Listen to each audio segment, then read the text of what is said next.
Detective Xavier Weatherpoon parked his beat-up Chevrolet in front of the fifth house on Barrymore Street. The clock on the dashboard read 3:27 a.m. Rain drummed on the roof of the car, creating a monotonous rhythm that Weatherpoon knew by heart after 20 years on the force. He reached for his coffee in a paper cup, but it had long since gone cold and smelled like old socks. The radio crackled. "Detective Weatherspoon, are you at the scene?" "Yes, dispatcher, I'm entering the building," he replied, turning off the engine. The entrance hall greeted him with the smell of urine and old newspapers. The walls were covered with graffiti, the territorial markings of local gangs, obscene inscriptions, dates with the names of lovers. Trash littered the floor, empty bottles, chip wrappers, cigarette butts. The elevator wasn't working. A sign on the door read, "Out of order since May 21st," although Weatherpoon was sure that the same sign had been there last year. He climbed the stairs to the fourth floor. There were noises coming from every floor. A baby crying, loud music, neighbors arguing. A typical night in this neighborhood. A young officer named Rodriguez stood on the landing, holding a yellow barrier tape. "Detective Weatherspoon, apartment 42. The body was discovered an hour ago," Rodriguez reported. "Who called the police?" "The victim's son, Quentin Harris, 22 years old. He said he came home from work and found his mother." "Where is he now?" "In the apartment with the other children. 2 more, a girl and a boy." Weatherspoon nodded and walked through the open door of the apartment. The smell of blood hit his nose immediately. A single lamp glowed dimly in the living room, casting long shadows on the walls. Delilah Harris's body lay on the floor between the sofa and the coffee table. A dark red pool of blood spread around her, soaking into the light-colored carpet. Weatherspoon pulled out a pair of latex gloves and examined the body. There were multiple stab wounds. He quickly counted more than a dozen. Most of the wounds were in the chest and abdomen. A kitchen knife lay nearby, covered in blood. Strange. There were no signs of a struggle. The furniture was in its place, the pictures hung straight, and there was a half-empty glass of water and a pair of reading glasses on the coffee table. "The door wasn't forced," Weatherpoon remarked aloud. "And no signs of a struggle. She knew her killer." In the corner of the room stood an old television, its screen reflecting the blue and red flashes of police cars outside the window. On the walls hung family photos in cheap frames, children at different ages, school graduations, birthdays. "Detective, the family is in the kitchen," Rodriguez called to him.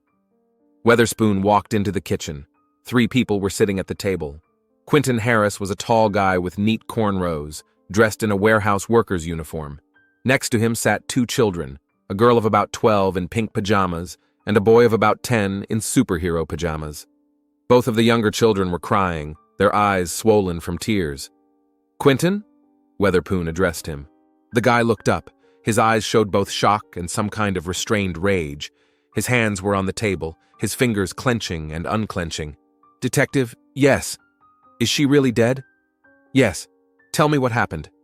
Quentin took a deep breath, as if gathering his courage. "I came home from work around 2 in the morning. The door wasn't locked, which was strange because my mom always locks everything. I called out to her, but no one answered. I went into the living room and found her there. I called the police right away." "Where were you before that?" "At work, the Amazon warehouse on Park Avenue. I worked the day shift from 2 p.m. to midnight. I have a pass, security footage, and my co-workers can confirm." Weatherpoon turned to the younger children. "When was the last time you saw your mom?" The girl, who turned out to be Tamara, sniffed and replied, "At dinner, around 7 o'clock. She was nervous, checking her phone all the time. Then she said she was going to bed early because her head hurt." "And you?" Weatherpoon asked the boy. "Same thing," Marcus replied in a trembling voice. "But she didn't go to bed right away. I heard her walking around the apartment, talking on the phone." Quentin quickly interjected, "Detective, I think it was drug addicts from our neighborhood. There's been more of them lately, attacking people, robbing apartments. They probably broke in, Mom fought back, and they—" "But the door wasn't broken," Weatherpoon interrupted. "And there are no signs of a struggle. Your mother knew the killer and let him in." Quentin frowned. Maybe they tricked her somehow, pretended to be someone else, or threatened the kids. Quentin was home, Marcus said suddenly. I saw him in the evening before he left for work. He was in his room. Wait, Weatherpoon turned to Quentin. You were home last night? The boy hesitated for a second. Yes, I forgot to mention that. I came home around 8 to change and eat. Then I left for work. And how long were you home? 30 minutes, no more. Tamara added quietly. They talked in the kitchen. I don't know what about, but Quentin was angry when he left. At that moment, a woman in a white coat entered the apartment. Dr. India Walker, medical examiner. Weatherspoon knew her, a professional with an excellent reputation. Detective Weatherspoon, she nodded to him. Let's see what we have. Give me a minute with the family, he replied, and turned back to the children. Tamara, Marcus, can you tell me more about your mother's behavior lately? Tamara wiped away her tears. She started acting strange about 2 months ago. She would often leave in the evenings without saying where she was going. And these phone calls, she would always go out on the balcony when she was talking. She said it was work, Marcus added. But Mom works as a cleaner at the hospital during the day. What kind of job could she have in the evening? Quentin clenched his jaw. I wondered that too. I asked her, but she brushed it off. She said she needed more money, so she was working extra. Did she take any money? Asked Weatherpoon. On the contrary, Quentin shook his head. Lately, she's been giving us more money for groceries. It's as if she had an extra source of income. The detective wrote everything down in his notebook. The picture was becoming increasingly confusing. A woman who led a double life, hid something from her family, and was then killed by someone she knew. I want to look around the apartment, Weatherpoon said. Quentin, show me your mother's bedroom. They walked down a short hallway. Delilah's bedroom was small but tidy. The bed was made and clothes hung neatly in the closet. On the nightstand was a glass of water and a book, a romance novel with a bookmark in the middle. Weatherspoon opened the top drawer of the nightstand. Among the usual items, pens, hair clips, phone chargers, he found a prescription. He took it out and read it. Efavirenz, tenofovir, emtricitabine. The patient's name was Delilah Harris. The date of discharge was 2 months ago. Quentin, did your mother take any medication? The boy looked at the prescription, and his face showed surprise. No, I've never seen this prescription before, and I don't know the names of these drugs. Weatherpoon called Dr. Walker. Doctor, can you take a look at this? Walker studied the prescription and frowned. These are antiretroviral drugs, standard triple therapy for treating HIV infection. There was silence. Quentin stared at the prescription, then at the doctor, then back at the prescription. HIV? My mother had HIV? Based on this prescription, yes, and she had been receiving treatment for at least 2 months. But she didn't tell us anything. Quentin's voice trembled with emotion as he tried to hold it back. Dr. Walker continued to search the room and found several more medical documents in a dresser drawer. Here are the test results confirming the diagnosis, and a referral from the clinic on Washington Street. That's a specialized HIV treatment center. Weatherspoon felt the pieces of the puzzle begin to fall into place. A woman hiding a serious diagnosis from her family, mysterious evening absences, strange phone calls, and now, murder. They returned to the living room, where Dr. Walker continued her examination of the body. Multiple stab wounds. I counted 14 separate blows. The weapon was a kitchen knife from the set I saw in the kitchen. Death was caused by blood loss, with damage to vital organs. Time of death? Preliminary estimate is between 9 p.m. and midnight. We'll need to conduct a more detailed examination at the morgue, but the body temperature and other signs point to that time frame. Weatherpoon returned to the kitchen where the children were sitting. Quentin was now standing by the window, looking out. His posture was tense. Quentin, we need to talk about your alibi in more detail, and I want to understand if you knew about your mother's illness. The boy turned abruptly. I told you I didn't know anything. If I had known, I would have helped her. We all would have helped her. But you were angry at her for keeping it a secret. Yes, I was angry. She lied to us, hid something important. I thought she was having an affair with some guy, or had money problems, or was on drugs. But HIV? Quentin fell silent and ran his hands over his face. Do you think that's why she was acting so strange? Because of her illness? It's possible, Weatherpoon replied. People react differently to diagnoses like that. Some shut themselves off, hide it from their loved ones. Tamara asked quietly, "Can we get infected?" We lived with her. HIV is not transmitted through everyday contact, Dr. Walker reassured her. But you'll still need to get tested for your own peace of mind. The rain outside grew heavier. Weatherspoon looked at the Harris family, 3 young people who had just lost their mother and learned her terrible secret. Quentin looked shaken, but there was something else in his eyes. Guilt? Anger? We'll need to talk to each of you in more detail, the detective said, and check Quentin's alibi. But first, I have to tell you that the knife used to kill your mother was from your kitchen. The killer knew the apartment, so it really was someone they knew, Tamara whispered. It looks like it. Someone your mother trusted enough to let into the apartment. Quentin suddenly spoke quickly, as if trying to convince not only the detectives but also himself. It must be drug addicts. Our neighborhood is full of drug addicts. They know how to deceive people, how to break into apartments. Maybe she really knew them, bought drugs from them or something like that. Did your mother use drugs? Weatherpoon asked. I don't know. Maybe. She hid her HIV from us. Maybe she hid this too. Quentin's voice grew louder, more desperate. The detective could see the young man trying to find an explanation that would clear his family of suspicion. Weatherspoon took out his business card and handed it to Quentin. I want you to come to the station tomorrow morning to give a formal statement, and bring a copy of your work schedule and the contact information of people who can confirm your alibi. Yes, sir, Quentin replied, but his voice sounded tense. The detective turned to the younger children. I'll call social services for you. You can't stay here alone tonight.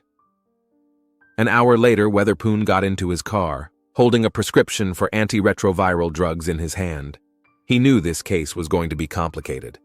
A woman with a secret, a family that knew nothing, and a murder with no apparent motive.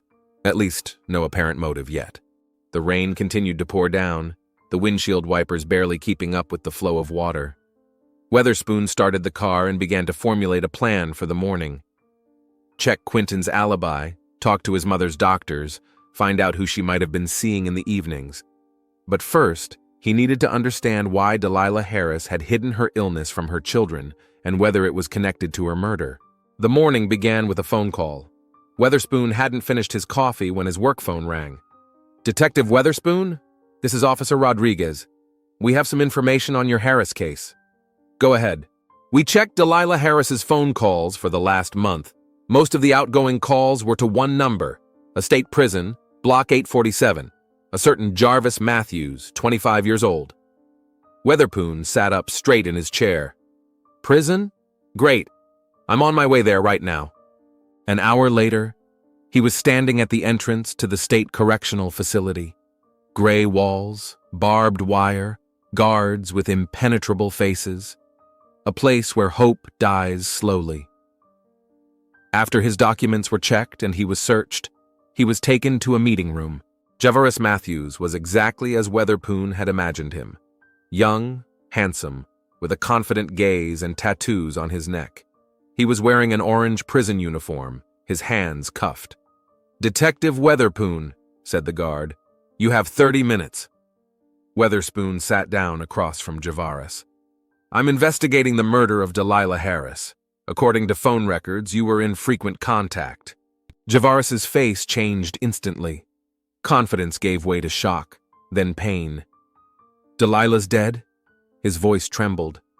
Yes. She was killed last night with multiple stab wounds. Tell me about your relationship. Jarvis closed his eyes and bowed his head. When he looked up, there were tears in his eyes.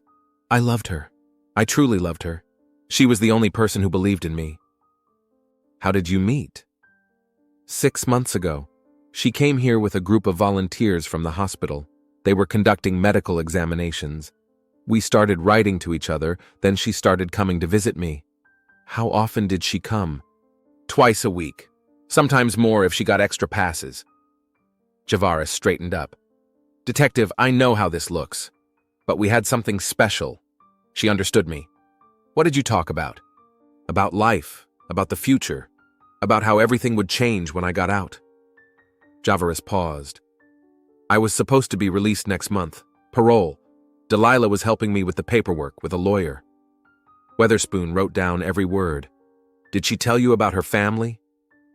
About her children, yes. Quentin, Tamara, and Marcus. She was worried about them, especially Quentin. She said he was too serious for his age, taking on the role of the father of the family. Did the children know about you? Javaris shook his head. No. Delilah said she would tell them after I was released. She was afraid of their reaction, especially Quentin's. Why Quentin? He protected the family after his father left. Delilah said Quentin didn't trust anyone, always checking out new people in their lives. Weatherspoon felt the pieces start to fall into place. Javaris, did you know about Delilah's illness?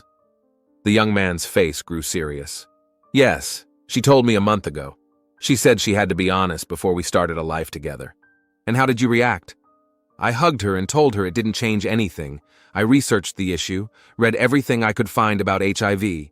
I knew that with the right treatment, you could live a full life. The security guard warned that they had 10 minutes left. Weatherspoon hurriedly continued. Did Delilah mention any problems at home? Conflicts with her children? Yes, Javaris frowned. She had been worried for the last 2 weeks. She said Quentin suspected something. He was checking her phone, following her around. She was afraid he would find out the truth before she did. The truth about you or about the disease? Both, especially the money. She took money for my legal fees to speed up the release process. Quentin started asking questions about the expenses. Weatherspoon thanked Javaris and left the prison. In the car, he called Dr. Walker. Doctor, we need to check the Harris family's medical records, all of them. Already on it, she replied. And I have news. The blood tests we took from the children yesterday. The results are in. And? Detective, the entire family is HIV positive. Quentin, Tamara, and Marcus, all positive. Weatherspoon felt a chill run down his spine. My God, how long? Based on the viral load, about a year, maybe a little less. And detective, there's something else. I contacted the clinic where Delilah was being treated. She knew about her diagnosis for 14 months, and she knew the children were infected too, about a year ago. She knew and didn't tell them? Yes. The doctor says Delilah refused to tell the children. She said she would do it later, when she was ready. Weatherspoon arrived at the station and went straight to the computer. He needed to check Delilah's bank records. After obtaining a warrant, he contacted the bank. Yes, officer. We have some suspicious activity on Delilah Harris's account over the last month, said the bank representative. Several large withdrawals. On the 5th, $2,000. On the 20th, $1,500. And yesterday morning, $3,000. All in cash? Yes. And something else? It was a joint account. The second owner is Quentin Harris. He could see all the transactions. Weatherspoon hung up. Quentin knew about the withdrawals. Large sums of money disappearing without explanation. Javaris's lawyer, help for early release. Quentin had questions to ask. He called Quentin. I need you to come in right now. We have some new questions. An hour later, Quentin was sitting in the interrogation room. He looked tired, his eyes red from lack of sleep. Quentin, tell me about your family's finances. What about them? We're not rich, if that's what you're asking. I'm talking about large withdrawals from your account. $6,500 in the last month. Quentin tensed. I knew about that. I asked my mom where the money was going. And what did she say? That it was for Marcus. She said she was saving up for his surgery. He has knee problems after an injury at school. I knew she was lying. The surgery doesn't cost that much, and Marcus hasn't complained about any pain. Were you angry with her? Yes, I was angry!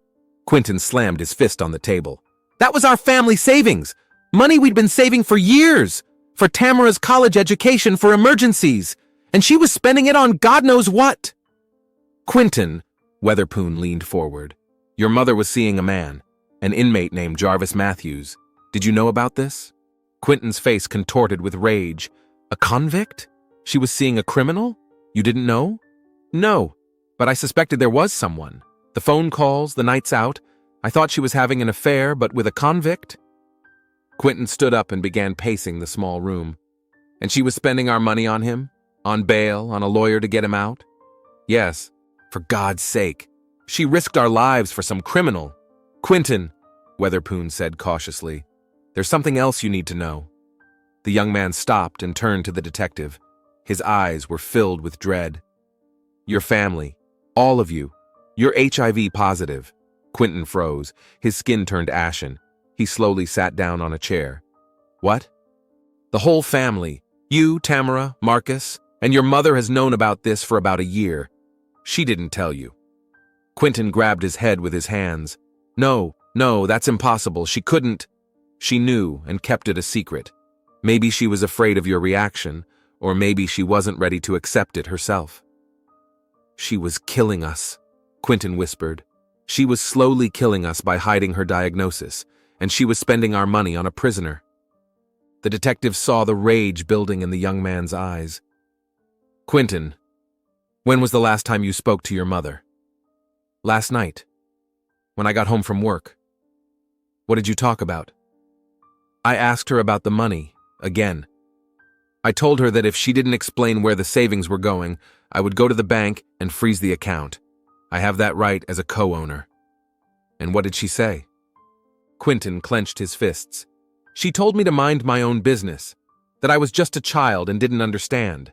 I told her I knew she was supporting someone financially, and that it had to stop. Did you threaten her? I said that if she didn't stop, I'd tell Tamara and Marcus that she was spending money meant for them. Weatherspoon took out a plastic bag containing evidence. Quentin, we checked your mother's phone. We found several text messages from you. Do you want to explain this? He showed him a printout of the message. You're killing us all. If you don't stop, I'll stop you myself. Quentin turned pale. I was angry. That doesn't mean… And this? Weatherspoon showed him another message. You're choosing him over us, over your children. You're paying for this. I didn't kill her. Then explain it to me, Quentin. Explain why your mother was dead a few hours after those messages. Explain why the knife was from your kitchen. Explain why she let the killer in. The door wasn't broken. Quentin was silent, his chest heaving with heavy breathing. I want a lawyer, he finally said. Weatherpoon nodded. That's your right. He stood up, ready to leave the room. Quentin, I know your mother put you in a difficult situation. She hid important things, risked the health of your family, spent money that belonged to all of you. Anyone in your position would be angry. The detective paused at the door. But murder isn't the answer, and sooner or later, the truth will come out anyway. Quentin sat motionless, staring at the table. When Weatherspoon closed the door behind him, he thought he heard a quiet sob. Green was waiting for him in the hallway. What do you think? He has a motive. He had the opportunity, but he's adamant, and he's asked for a lawyer. Maybe we should check his alibi again? More thoroughly? Weatherpoon nodded. Yes, and we need to figure out how the family contracted HIV. If Delilah was the first, how did the virus spread to the children? That could add another layer to Quentin's motive. He looked at the printouts of the text messages he was still holding in his hand. You're killing us all. Words that turned out to be prophetic. The next morning, Weatherspoon returned to the station with new information. He hadn't slept all night, going over the details of the case in his head. Something wasn't right. Some detail didn't add up. And the answer finally came to him when he checked Quentin's phone records. Green, I've got something, he called to his partner. What did you find? Quentin called the prison 3 times in the last 2 weeks. Not directly to Javaris, but to the general office. I think he was gathering information about early release. Green whistled.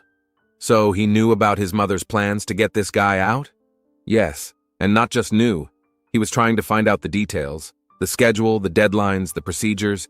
Weatherspoon called the prison coordinator. Yes, Officer Harris called us.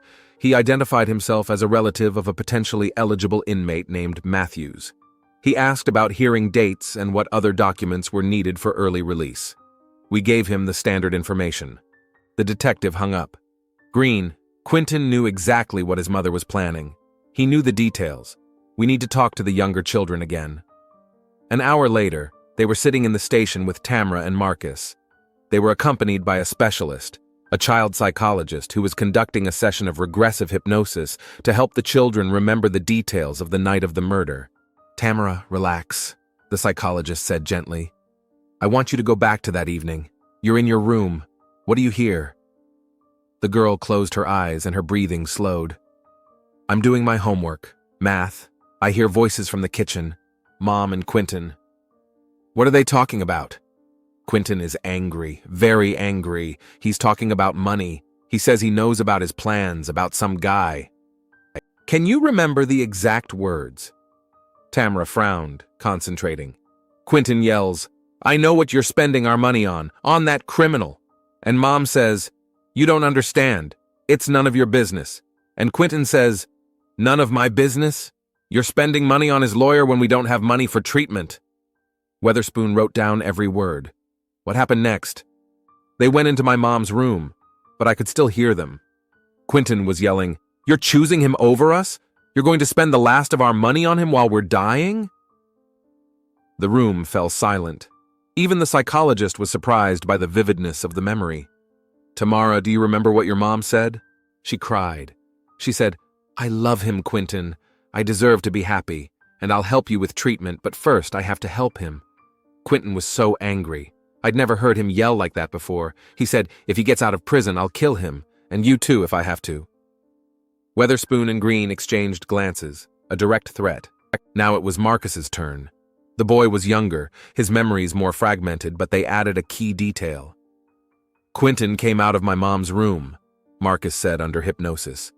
He was red with anger. He went to the kitchen. I heard him opening drawers. Then there was a sound like metal hitting metal. I looked out of my room. Quentin was holding a knife, a big kitchen knife. He looked at it, then hid it behind his back.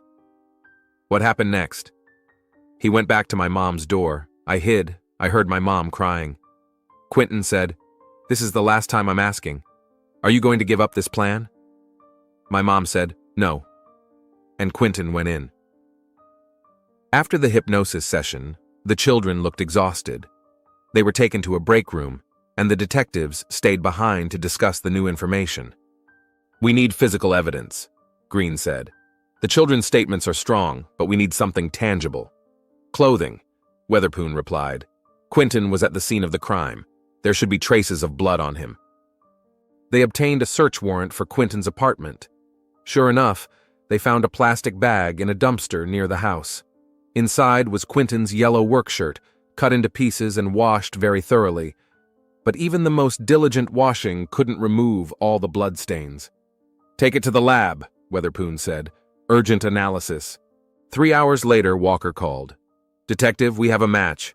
The DNA on the clothing belongs to Delilah Harris, and the blood is splattered in such a way that indicates the person wearing this shirt was in close proximity to the victim when the wounds were inflicted. That was enough. Weatherspoon called Quentin. You need to come in, right now. We have new evidence.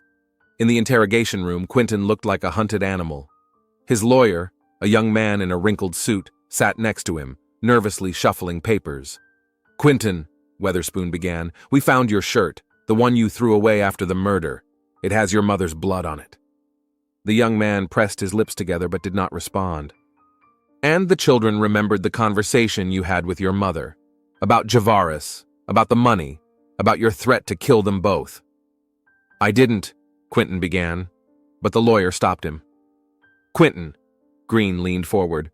We understand. Your mother put you in an impossible situation. She hid the fact that the whole family was sick. She spent your savings to free a criminal. You felt betrayed. What's more, added Weatherpoon, a psychologist has profiled you. Everything points to you acting in the heat of the moment, a momentary lapse of judgment. This wasn't premeditated. Quentin was silent, his hands shaking. Your mother chose him over you, Green said quietly. She was willing to spend her last money on a man she had known for only 6 months, while her own children were dying of a disease they didn't even know they had. Quentin finally spoke. His voice was hoarse, full of pain. You don't understand. I've taken care of them my whole life. Tamara and Marcus. After my father left, I became the head of the family. I worked to help with money. I made sure they did their homework. I was their protector. Tears began to stream down his face, but he continued. And then I find out that Mom isn't just dating some guy. She's spending our savings to get a criminal out of prison. The children I've protected my whole life, who didn't even know they were dying. And she knew. She knew for a whole year and didn't tell us. Quentin slammed his fist on the table. I asked her to stop. I begged her. I told her that if she wanted to be with this guy after he got out, she could go ahead. But first she had to take care of us. Tell us the truth about our illness. Spend the money on our treatment. But she refused. And what happened next?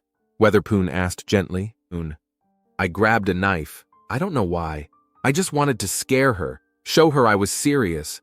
I went into her room and told her that if she didn't give up this plan right now, I would do something I would regret. Quentin closed his eyes, as if reliving that moment. She laughed. Can you believe it? She laughed and said, You can't do it. You're too good a boy, Quentin. And something inside me snapped. I couldn't stop. The first blow was accidental. I just wanted to show her the knife, but she tried to grab it. And when I saw the blood, all the rage came pouring out. The room was dead silent. Even the lawyer looked shaken.